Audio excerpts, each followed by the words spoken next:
पानीपत की दूसरी लड़ाई 5 नवंबर 1556 को अकबर और दिल्ली के राजा हैमू के बीच लड़ी गई थी। हैमू ने कुछ हफ्ते पहले दिल्ली की लड़ाई में तारदी बैग खान के अधीन मुग़ल सेना को हराकर दिल्ली और आगरा पर विजय प्राप्त की थी और दिल्ली में पुराना किला में खुद को राजा विक्रमादित्य का ताज पहनाया था।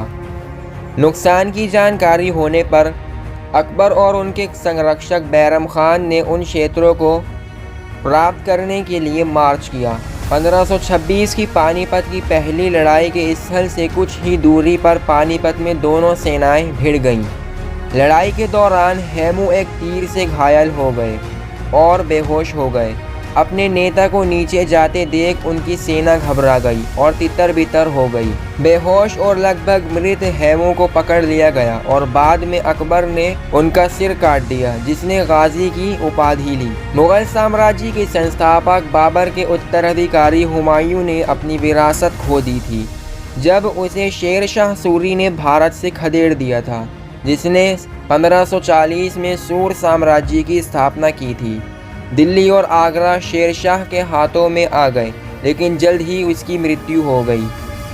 बाद में 1545 में कालिंजर में उनका उत्तराधिकारी उनके छोटे बेटे इस्लाम शाह सूरी थे, जो एक सक्षम शासक थे।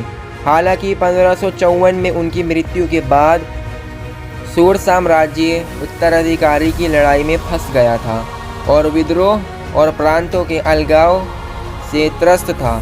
हुमायूं ने इस कला का उपयोग जो खोया था उसे वापस करने के लिए किया और 23 जुलाई 1555 को मुग़लों ने सिकंदर शाह सूरी को हराया और अंत में दिल्ली और आगरा पर नियंत्रण हासिल कर लिया। इस्लाम शाह के सही उत्तराधिकारी उनके 12 वर्षीय बेटे फ़िरोज़ खान की उनके मामा ने हत्या कर दी थी, जिन्होंने आदिल शाह सूरी के रूप में गद्दी संभाली थी। हालांकि नया शासक अपने राज्य के मामलों की तुलना में आनंद की खोज में अधिक रुचि रखते थे। वो बड़े पैमाने पर रेवाड़ी के शेर शाह सूरी के एक पुराने हिंदू सहयोगी हैमू के लिए छोड़ दिए गए थे, जो आदिल शाह के मुख्यमंत्री के साथ साथ सूरी सेना के जनरल बनने के लिए विनम्र परिस्थितियों से उठे थे।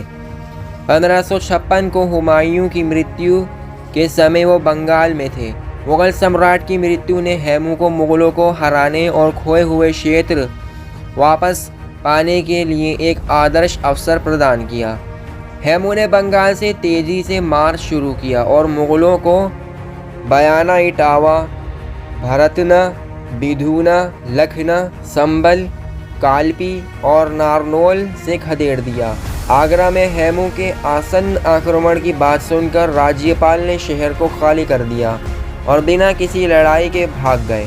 गवर्नर का पीछा करते हुए हैमू दिल्ली के ठीक बाहर एक गांव तुगलकाबाद पहुंचे, जहां वो दिल्ली के मुग़ल गवर्नर तारदी बैग खान की सेना में भाग गए और उन्हें तुगलकाबाद की लड़ाई में हरा दिया। उन्होंने 7 अक्टूबर 1556 को एक दिन की लड़ाई के बाद दिल्ली पर अधिकार कर लिया और विक्रमादित्य की उपाधि धारण करते हुए शाही स्थिति का दावा किया।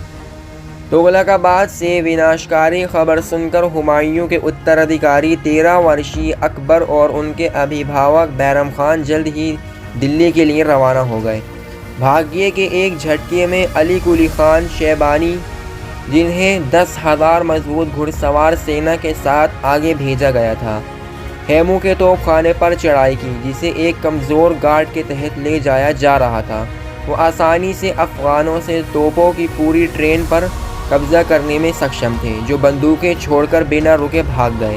हैमू के लिए ये एक महंगा नुकसान साबित हुआ। 5 नवंबर 1556 को पानीपत के ऐतिहासिक युद्ध क्षेत्र में मुग़ल सेना का हैमू की सेना से सामना हुआ। युद्ध के मैदान से 8 मील दूर अकबर और बैरम खान पीछे रहे। मुग़ल सेना का नेतृत्व अली कुली खान शैबानी ने अपने 10,000 घुड़सवारों के साथ केंद्र में सिकंदर खान उज़्बाक के साथ दाईं और अब्दुल्ला खान उज़्बाक ने बाईं ओर किया था। हिरावल का नेतृत्व हुसैन कुली बैग और शाह कुली महरम ने किया और इसमें बैरम खान को तुर्कों की टुकड़ी शामिल थी। हैमू की सेना संख्यात्मक रूप से बेहतर थी। इसकी रैंकों में 30,000 मजबूत घुड़सवार सेना थी, जिसमें अफ़गान घुड़सवार और 500 की संख्या में एक हाथी दल था। प्रत्येक युद्ध हाथी को प्लेट कवच द्वारा संरक्षित किया गया और मस्किटियर और कार्स बॉमन द्वारा घुड़सवार किया गया था। हेमू ने अपनी सेना का स्वयं युद्ध में नेतृत्व किया। हवाई नाम के एक हाथी पर चढ़कर उनकी बाईं और उनकी बहन के बेटे रामिया और दाईं और शादी खान कक्कड़ थे। उनकी सेना एक अनुभवी और आत्मविश्वासी सेना थी और हेमू इस समय तक बंगाल से पंजाब तक 22 लड़ाइयों में विजयी हो चुके थे। हालांकि इस लड़ाई में हेमू के पास कोई तोपखाना नहीं था। हेमू ने खुद हमला शुरू किया और मुगलों के दाएं और बाएं पंखों के बीच अपने हाथियों को छोड़ दिया। वो सैनिक जो पीछे हटने के बजाय भगदड़ से बचने में सक्षम थे, उन्होंने पक्ष की ओर मुड़ना चुना और हेमू की घुड़सवार सेना के झुंडों पर हमला किया। उन्हें अपने श्रेष्ठ धनुविद्या के साथ फेंक दिया। मुगल केंद्र भी आगे बढ़ा और एक गहरी खड्ड के सामने रक्षात्मक स्थिति बना ली। ना तो हेमू के हाथी और ना ही उनके घोड़ों की टुकड़ियां अपने विरोधियों तक पहुंचने के लिए खाई को पार करने में सक्षम थीं और दूसरी तरफ से दागे जाने वाली प्रक्षेपीय हथियारों की चपेट में थी। इस बीच मुगल घुड़सवारों ने अपने तेज घुड़सवारों के साथ साथ पीछे की ओर से अफगान रैंकों में पैठ बना ली थी और हाथियों को निशाना बनाना शुरू कर दिया। या तो बड़े जानवरों के पैरों को काट रहे थे या उनके सवारों को बाहर निकाल रहे थे। हेमू को अपने हाथियों को वापस खींचने के लिए मजबूर होना पड़ा और अफगान हमला शांत हो गया। अफगान हमले को धीमा होते देख अली कुली खान ने अपनी घुड़सवार सेना का नेतृत्व किया, चारों ओर चक्कर लगाया और पीछे से अफगान केंद्र पर गिर पड़ा। हेमू हवाई के ऊपर अपने हावड़ा से युद्ध के मैदान की निगरानी कर रहे थे। तुरंत इस आरोप का मुकाबला करने के लिए दौड़े।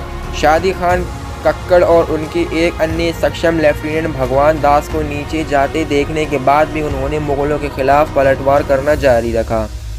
जो भी उनके हाथियों को चुनौती देता था उसे नीचे गिरा देता था। ये एक कड़ा मुकाबला था, लेकिन लाभ हेमू के पक्ष में झुका हुआ प्रतीत होता था। मुगल सेना के दोनों अंगों को पीछे खदेड़ दिया गया था और हेमू ने उनके केंद्र को कुचलने के लिए युद्ध के हाथियों और घुड़सवारों की टुकड़ी को आगे बढ़ाया। ये इस समय था कि हेमू संभवतः जीत की दहलीज पर घायल हो गए थे, जब एक मौका मुगल तीर से उनकी आंख में लगा और वो बेहोश हो गए। उन्हें नीचे जाते देख उनकी सेना में भगदड़ मच गई और संरचना तोड़कर भाग गई। लड़ाई हार गई। 5000 मृत युद्ध के मैदान में पड़े थे और कई और भागते समय मारे गए थे। बेहोश और लगभग मृत हेमू को ले जाने वाले हाथी को लड़ाई खत्म होने के कई घंटों के बाद पकड़ लिया गया और मुगल शिविर में ले जाया गया। बैरम खान ने 13 वर्षीय अकबर को हेमू का सिर काटने को कहा। अकबर के बाद के दरबारी अबुल फजल इब्न मुबारक के अनुसार उन्होंने एक मृत व्यक्ति के पास तलवार ले जाने से इनकार कर दिया। हालांकि ये समकालीन लेखक मोहम्मद आरिफ कंधारी तारीख अकबरी की रचना द्वारा प्रमाणित नहीं है, जिन्होंने उल्लेख किया है कि अकबर ने बैरम खान की सलाह का पालन किया और ख़ुद हेमू का सिर काटकर गाजी की उपाधि ली। अकबर द्वारा हेमू को मारने से इनकार करने की कहानी शायद उनके दरबारियों का बाद का आविष्कार है। हेमू के सिर को दिल्ली दरवाज़ा के बाहर लटकाए जाने के लिए काबुल भेजा गया था, जबकि उनके शरीर को पुराना किला दिल्ली में एक गेट पर गिब्बेट किया गया था, जहां 6 अक्टूबर को उनका राज्याभिषेक हुआ। हेमू के कई समर्थकों और रिश्तेदारों के सिर काट दिए गए और बाद में एक मीनार खड़ी कर दी गई। इस मीनार की पेंटिंग अकबरनामा की उनकी प्रति में अकबर के जीवन के लोकप्रिय 56 चित्रों में से एक है। पानीपत के उस स्थान पर हेमू के लिए एक स्मारक बनाया गया था जहां उनका सिर काटा गया था। इसे अब हेमू की समाधि स्थल के रूप में जाना जाता है। दोस्तों, इसी में की नॉलेजेबल वीडियोस देखने के लिए हमारे चैनल फैक्ट नॉलेज वर्ल्ड को सब्सक्राइब करें ताकि हमारे न्यू वीडियोस का नोटिफिकेशन आपको टाइम पर मिल सके। दोस्तों, मिलते हैं एक और न्यू वीडियो में, तब तक के लिए बाय।